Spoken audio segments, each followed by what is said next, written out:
Kasi if ang target mo is, makabenta ka ng product na yun, but you don't have the empathy na matulungan sila sa talagang pinaka-problem nila, wa- for me, walang kwenta yung product mo. Hindi nila tatangkilikin yun.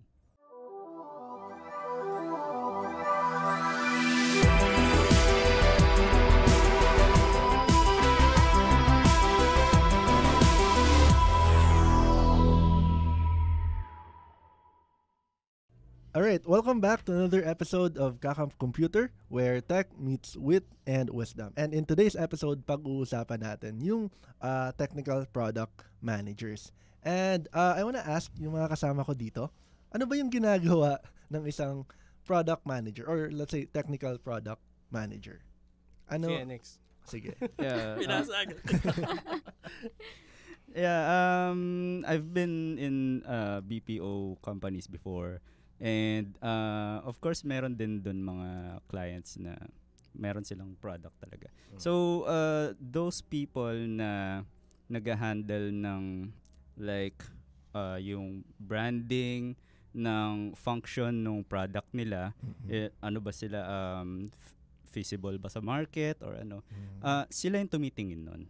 And sila rin yung nagmamanage ng mga for example, yung packaging and yung mga info na ilalagay sa packaging and overall product specifications. Alam dapat nila. Okay. So sila lahat ng nalalaman nila kailangan nila din i-disseminate sa mga designers, sa mga developers and all, para mag-work together. So, parang sila yung nagde-decide kung ano yung features na meron, sila ano yung mga ano. Most likely, but with the tawag dito, guidance of the client din. Okay. So, so merong product manager, meron ding project manager. Same lang ba 'yon or ano yung difference ng dalawa? Sige, RG. A project manager? Ako kasi I am like a lead designer for GitHub Philippines, so I lead a couple of designers, especially when we deliver something about our pub mats, our swags, or whether what we call them like our merchandise. So we have to look at everything down from the product cycle. I think what a project manager is that they see from the start till the end of a project. So a project might have like little products in them. So like a product manager specifically manages like a certain part of the products, a certain part of the feature, something like that. So I think that's the difference between a project manager and a product manager. Sometimes a project manager would hold a couple of projects, while a product manager might hold like a single specific feature, right? So I think that's a huge difference between them. All right. And so we have technical product managers, no? So again, they're in charge of what specifications is in the product and so on. So in terms of software teams, importante ba na technical din or may alam din sa pagko-code yung isang product manager? Not necessarily, no? Kasi I've been working with multiple startups na for the past, 10 years. And I've also involved in product development. And most of the product managers are the CEO themselves ng mga startup, and then they don't know any technical things, but they have the idea, the bird's eye view, the vision. They have the the $1 million, quote unquote $1 billion idea about dun sa product. And then no, they don't have any technical skills or any coding background, pero yun nga, they are the ones who directing the flow of the product itself and what they think will work sa market. Pero most of the times, based on my experience, no, the idea itself is not going to validate itself.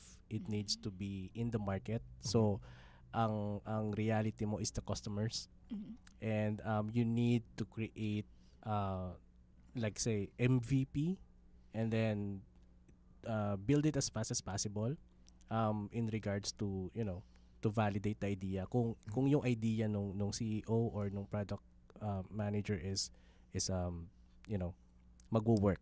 So yeah, to answer the question, no, they don't have any technical knowledge regarding the But product. they communicate with stakeholders din, 'di ba? Yung like you said, to test if may product market fit yung Yeah, in regards to stakeholders, actually, kasi yun usually yung mali or not good practice ng mga startups is they are not releasing the product as early as possible. Mm. So, nag-develop na sila ng 1 year. Let's say, for example, kasama ako sa development ng product. Nag-develop na kami ng 1 year.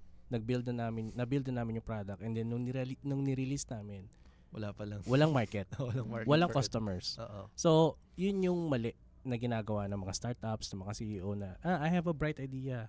I-build natin ito, kailangan, meron na tong feature na to, meron na to, para pag punta sa customers, ma-appreciate nila. But that's the hindi yun yung reality. Mm-hmm. So, my advice is develop the product as fast as possible. Mhm. Let's say 3 weeks. 3 weeks lang.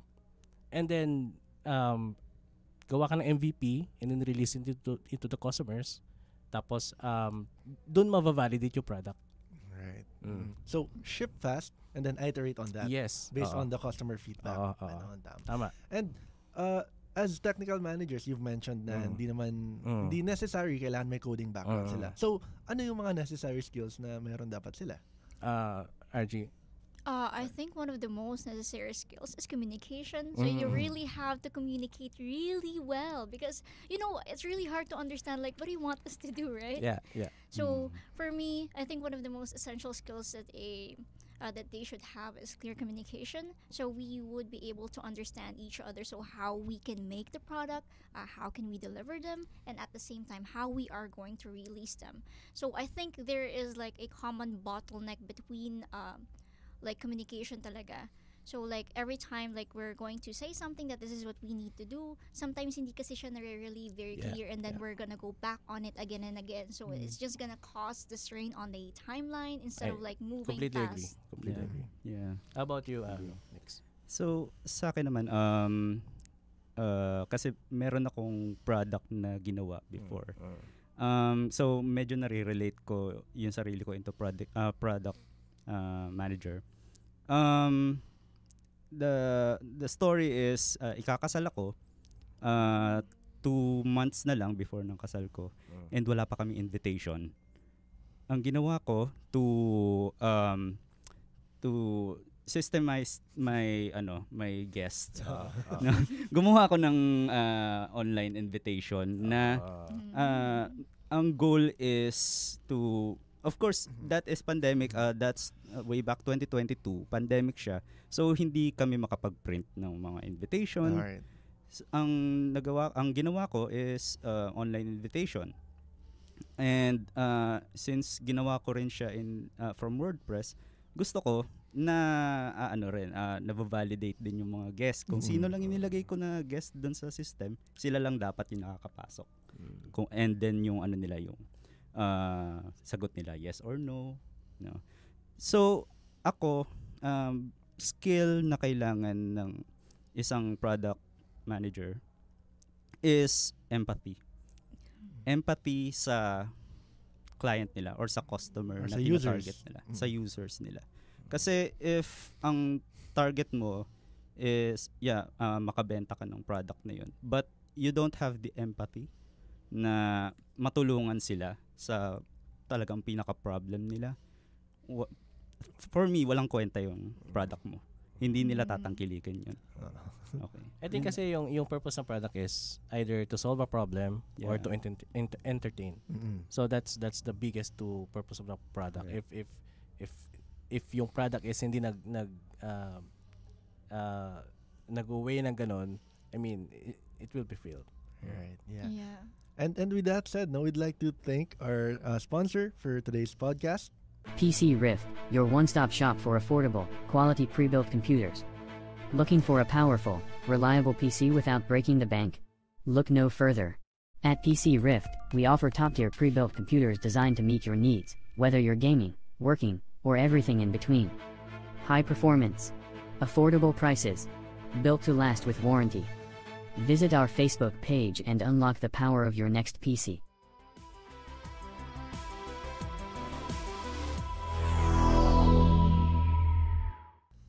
And we're back in our episode for today. And I'd like to add on that, no? Sabi nga ni Nix na gumawa siya ng wedding website. And for the past few weeks, I've been busy din building software projects. And I can attest na minsan, yung vision mo for building a product, you can be biased to it. Na parang, sobrang ganda nito. Sobrang ganda nito. Ganyan. Tapos pag nilaunch mo na, ba't walang nagsasign So, up. ito maganda Yeah, Ito, that's so true. ito magandang situation. So, paano mo ngayon dinidevelop yung product mo? Right. So, now, when I build something, hindi ko pa siya ginagawa. I make a landing page and just put up a wait list. So, just to test na if people are really interested in that product. So, if I see na wala namang interest, hindi na ako mag-e-effort na i-build siya. And if I see na may interest naman, edi push ko na siya. So, I'll go for it. Yeah. And this last few weeks lang, gumawa ko ng parang certification, online certification platform. Wala, free lang, side project ko lang.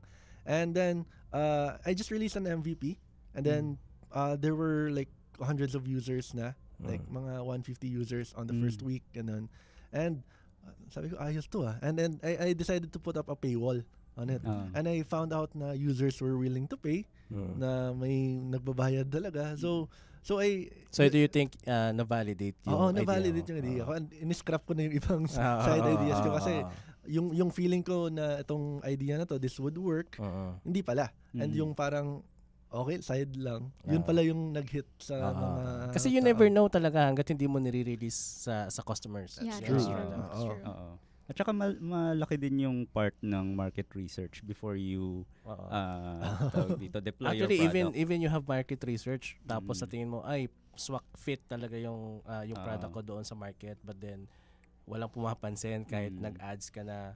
Ano idadagdag mo doon, RJ? Yeah, I think one of the most important thing is tapping into the fundamental of human desire. So especially as a project manager, yung sabi nga ni Sir Nick kanina is like yung empathy. So empathy is real. I'm sure that Instagram is very famous, right? We all use it. So the reason why like Instagram is has a lot of users right now because not only that it's just beautiful, it became really relatable talaga. So Instagram is tapping into that like fundamental needs for the human desire, like what do we like. Syempre we get validation from likes, from people viewing a lot of our stories. So when we make a product, like we really have to understand people, like what do we need to do. So I think one of the I really admire the one who made Instagram. It's Ian Spalter. So like he really tawag doon, yung guiding principle niya talaga is yung human desire. So yung like you mentioned before is like yung the how do you say, yung invitation for the wedding, right? So you're essentially like how do I say this, making things versatile for the people invited in your wedding to just register there and go inside the venue without the hassle of like checking na invited ba ako, right? So that's basically tapping into the human needs of fundamental desire to make things easier for us. Yeah. Totally agree. Kasi pagka nag-design ka ng product, may halong psychology talaga if people will adapt your product. Yeah. And kayo, may mga products ba kayo na or software products na you use regularly na parang uy, ayos to. ChatGPT. Nag-subscribe ka ba? May page Yes. Ginagamit kasi namin siya sa marketing. So yung copy, although again, 50-50 siya. So yung default or initial copy is from ChatGPT, tapos tinitweak namin, nire-refine namin to make it more authentic, 'di ba? Kasi pag binasa mo kasi yung copy from ChatGPT, malalaman mo AI eh. Yeah, kasi, that's true. 'Di ba? May mga words siya na ginagamit na alam mo, ay, let's dive into this, diba? Let's unleash. Masyado malalim, 'di ba? Yeah. So, doon papasok yung prompting na refine until happy kami doon sa na-produce niya. So, yeah, I think that's one of the product that will change how we work. ChatGPT. Imagine, nirelease siya ng November ata last year.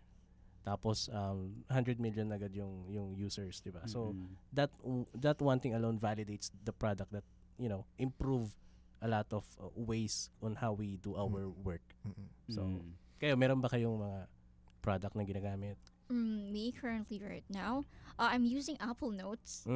Yeah, because I like to jot down notes every time I have there's like an idea that comes into mind. Yeah. So I don't want to forget that. Maybe it'll be useful later on. So syempre, since there's like prevalent na rin ng use of ChatGPT to help us increase our productivity.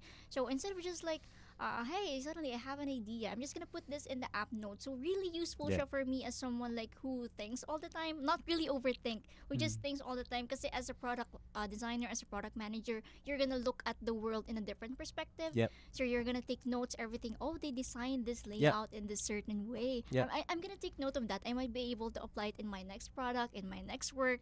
And suddenly you're just gonna visit your note kasi baka may nakalimutan ako, titingin ka na lang sa note mo, oh yeah, I've written this before. I'm gonna use it right now. It's a great idea. So Apple Notes for me is really useful, one of my favorite applications out there. Right. So aside from just like yung mga social media, LinkedIn, what else? LinkedIn, Instagram, for me, Apple Note on top. Right. Actually, I can relate to Madam. Same. Oo, kasi you jot down your thoughts kasi darating yung time na babalikan mo siya.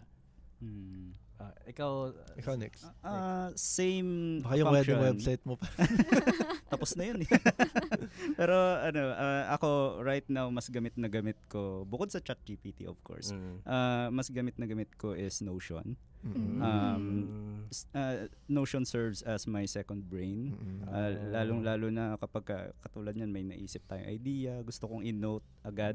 Not just in my, kasi may built-in app naman tayo sa mga phone na pero Notion talaga kahit saan ko dalhin, kahit naka-laptop ako. Yeah, organized. Maganda siya. So yun, Notion. Nice.